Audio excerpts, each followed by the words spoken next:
Every day, we wake up to a quiet tug-of-war against our own impulses. You want to focus on your work, but your phone is sitting right there. You want to eat healthy, but the kitchen cabinet is full of snacks. Trying to muscle through these moments using sheer willpower is exhausting.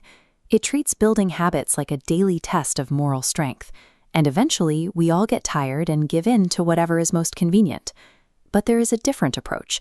Instead of trying to make the right choice easier when you're already tempted, you can change your surroundings ahead of time so the wrong choice is simply off the table. There is a simple logic to this. To build a good habit, make it easy. To break a bad one, make it difficult. You build a barricade across that path before you ever feel the urge to walk down it. True control over your behavior doesn't come from fighting temptation in the moment. It comes from systematically removing your ability to fail. In the summer of 1830, the author Victor Hugo was facing a massive problem. He had promised his publisher a new book a year earlier, but he had spent the time entertaining guests and delaying his work. Frustrated, his publisher set a final deadline only 6 months away. Knowing he couldn't trust himself to stay focused, Hugo came up with a strange plan. He gathered up all of his clothes and ordered his assistant to lock them away in a large chest. Left with nothing to wear but a large shawl, he physically couldn't leave his home. This was Hugo's way of outsmarting his future self.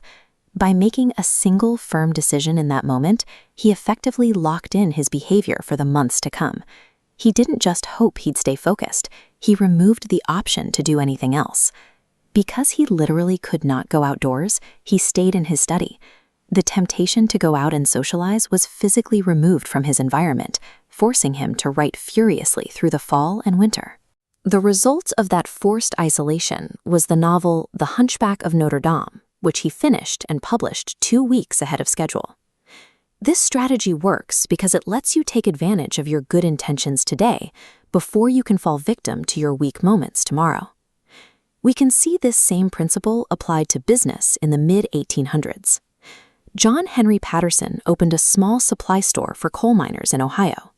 Despite having a steady stream of customers, the store was struggling to make a profit. The problem was employee theft.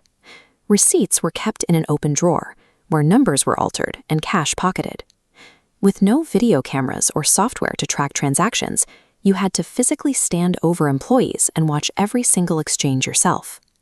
Then, Patterson found an advertisement for a new invention called the incorruptible cashier. It was the world's first cash register. After every transaction, the heavy metallic drawer automatically locked the cash and receipts securely inside. Patterson bought 2 of them, and theft vanished overnight. Within 6 months, his store went from losing money to making over $100,000 in profit. Patterson didn't try to change his employees' personalities or rely on them to suddenly be more honest. He simply installed a mechanical barrier that made stealing practically impossible, making the ethical behavior automatic. We face a completely different world. Modern technology is designed to be effortless. With a single tap, you can have food delivered to your door or fall into an endless stream of social media videos. The effort required to act on a passing whim is practically zero. To counter this, we have to flip the script. We can use technology and structural choices to build automated defenses that protect our attention and our goals. The most reliable way to do this is through one-time choices. These are single actions that require a small burst of effort up front, but then continue to manage your behavior for you without any extra thought. For instance, plugging an internet router into a timer that cuts power at 10 p.m. ensures you go to bed. Using smaller plates automatically controls portion sizes.